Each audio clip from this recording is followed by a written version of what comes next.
Pemirsa UBM TV, kembali lagi kita di program Kopi Sore, masih bersama saya Armen Nasri dan masih ada McB itu di edisi kali ini, di mana kita juga bakal membahas tentang perjalanan karir atau juga bagaimana sih bisa bisa fokus di musik dan tentunya juga sudah yang bertaraf nasional gitu. Nah jadi tadi sampai Ilman, saya juga udah tanya-tanya gitu ya. Nah sebenarnya itu untuk menjadikan sebuah lagu itu mungkin itu kalau misalnya Ilman sendiri nih. Ada nggak sih tema-tema gitu untuk bisa dijadikan sebuah lagu. Nah biasanya itu inspirasinya dari mana nih? Biasanya inspirasinya dari lingkungan sekitar sih atau pengalaman pribadi. Kebanyakannya pengalaman pribadi sih. Atau cerita dari kawan-kawan gitu. Jadiin lagu. Atau apa yang lagi terjadi gitu. Bisa juga jadi inspirasi lagu. Dan biasanya itu kalau lagi dapet inspirasi dicatat dulu di HP. Tema besarnya. Ntar baru di mind mapping kalau kuliah misalnya di mind mapping dia akar-akarin kemana gitu. Oke, nah berarti itu salah satu seperti tipe-tipe orang kreatif ya. Nah jadi kalau misalnya kita melihat tip pasti juga membawa notebook, tapi kalau sekarang mungkin bisa jadi notes di HP ya. Nah terus berarti kalau untuk proses pembuatan lagu itu kalau karena kan kalau musik dari McB sendiri ya itu hip hop gitu. Nah jadi menggabungkan antara rap terus juga ada R&B juga. Nah jadi itu emang kolaborasi yang luar biasa sekali gitu. Nah terus kalau untuk belajar vokal gitu. Nah jadi kalau misalnya selama di SMA itu ada nggak sih ikut teknik vokal khusus gitu untuk belajar? Karena kan kalau kita lihat di video-video klip dari McB atau juga single-single di McB itu juga selain nge-rap dan suara untuk untuk nyanyinya juga keren gitu, bagus gitu ya. Kalau belajar nyanyi enggak, tapi ngaji dulu itu sama. Ngaji irama. Terus waktu masuk label diajarin nyanyi karena duluan bisa nge-rap baru bisa nyanyi. Sebelumnya cuma nyanyi gitu-gitu doang, bukan nyanyi kayak sekarang. Tapi waktu masuk label untungnya alhamdulillah dikasih guru les vokal. Jadi ya diajarin vokal lagi di situ, udah tahu teknik-tekniknya gitu. Sebelumnya cuma nyanyi gitu doang. Gitu ya. Nah ternyata pasti juga karena juga menggabungkan antara rap dan lagu itu pasti juga harus membutuhkan kualitas vokal yang oke juga gitu ya.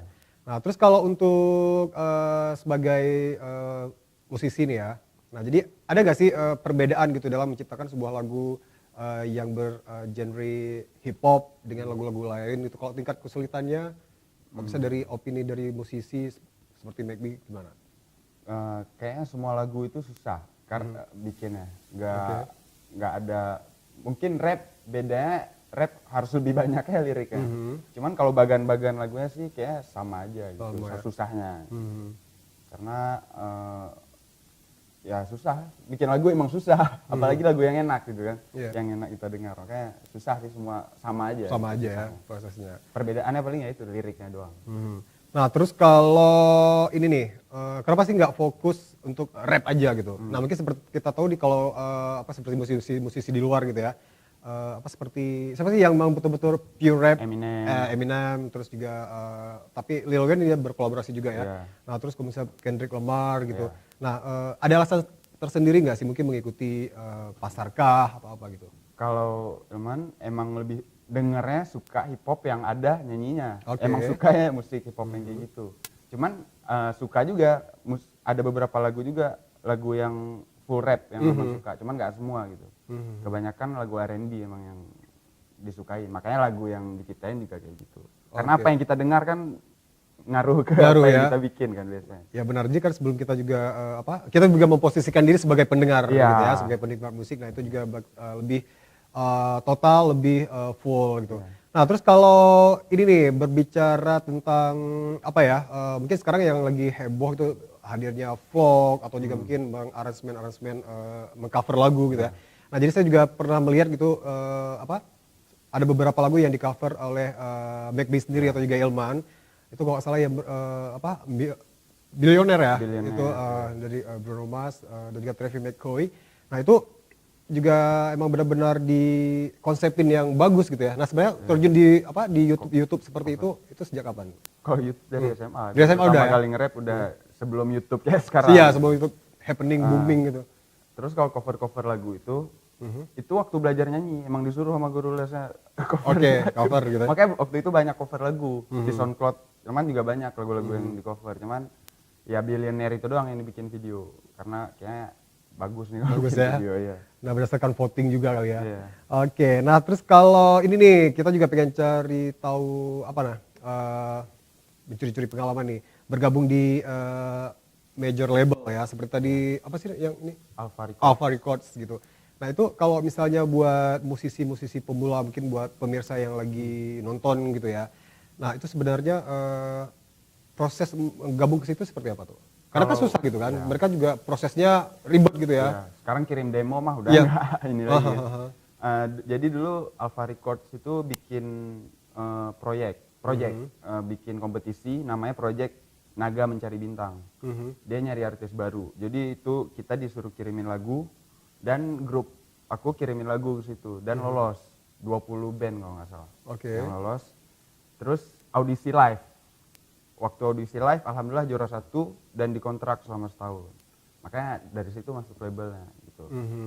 Dikontrak setahun. Oke, nah itu ada langsung dikasih ini nggak? Maksudnya dikasih apa namanya targetnya gitu? Ini harus untuk setahun itu harus menghasilkan berapa single atau gimana? Kalau bisa untuk major label gitu? Dalam setahun waktu itu 1 single dan 1 single opsi. Single opsi itu boleh ada boleh enggak. Jadi yang pastinya 1 single itu yang Get Back to You itu sekalian dibikin waktu itu ininya web seriesnya 2. Dan menurut aku kebanyakan label ngontrak artis dia nggak tahu mau dikemanain gitu. Jadi dia ngontrak bagus nih kontrak habis itu nggak tahu mau diapain. Kebanyakan ya nggak semua. Makanya menurut aku kalau emang masih baru-baru mulai musik jangan harapin label dulu, mending jalan sendiri ya dulu. Iya.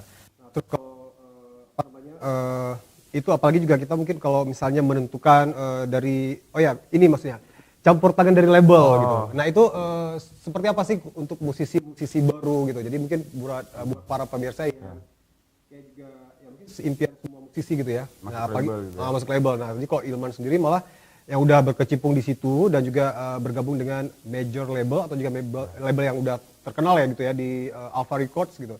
Nah itu sejauh mana sih Man itu ikut campur mereka gitu? Kalau dalam proses kreatif benar. Mereka sih 80% campur tangan di proses kreatif. Makanya itu yang nggak enak bagi kita musisi yang baru masuk label. Kecuali kalau kita udah punya nama atau masa, itu kita yang ngontrol labelnya. Jadi mereka udah ngasih keleluasaan di proses kreatif ke kita. Tapi kalau buat pemula kayak aku, kayak teman-teman yang lain mungkin itu mereka yang ngontrol tuh harus kayak gini karena ini nggak sesuai pasar nih. Siapa nih yang kamu mau dengar lagu kayak gini gitu? Karena seolah-olah mereka lebih tahu gitu kan. Buat musisi yang tahu siapa pendengarnya mending nggak usah masuk label dulu, mending sendiri ya dulu. Kalau udah established baru label gitu. Iya. Nah terus kalau untuk yang ini nih musisi-musisi pemula gitu ya atau juga mungkin para pembuat lagu baik itu pencipta segala macam penyanyi. Nah kalau kalau misalnya berdasarkan dari pengalaman Ilman sendiri nih, itu tahap-tahap prosesnya sampai kita bisa sold atau juga menjual gitu ya. Nah itu bagaimana sih Ilman prosesnya, tahap-tahapannya gitu. Mungkin ada tips juga nih bagaimana cara kita memperkenalkan lagu kita gitu ya. Kalau Ilman sih selama ini ya gunakan sosial media aja kan. Sekarang seluruh dunia kayaknya udah ke sosial media kan. Bukan ini lagi nggak harus dulu ada juga yang keliling ke jalan waktu zaman SMA keliling ke jalan kasih dengar ke orang gitu. Kalau sekarang udah nggak kayak gitu lagi, sosial media sekarang udah wah banget gitu. Malah apa-apa sekarang apa yang booming di sosial media pasti booming di dunia nyata juga kan. Ya, di realnya. Jadi ya bagi kita yang musisi indie ya gunakanlah sosial media sebaik-baiknya gitu. Dan bikin ini sering-sering cari-cari panggungan. Ya, nah itu dia salah satu kunci sukses juga ya, interaksi langsung. Nah pasti pemirsa jangan kemana-mana, kita juga akan lanjutin lagi sebentar lagi. Pasti juga ya kalau kita juga melihat profile gitu ya dari Instagramnya dari McB atau juga ada juga nih kalau misalnya untuk para fansnya atau juga itu geng McB Gang. Ya McB Gang, that's it. Nah jadi kita juga akan cerita tahu kalau tadi kita lebih ke proses penggarapan, produksi. Nah pasti juga akan lebih menarik lagi kalau kita lihat pengalaman-pengalaman di panggung atau juga di stage of air-nya dari McD setelah yang satu ini. Jangan kemana-mana.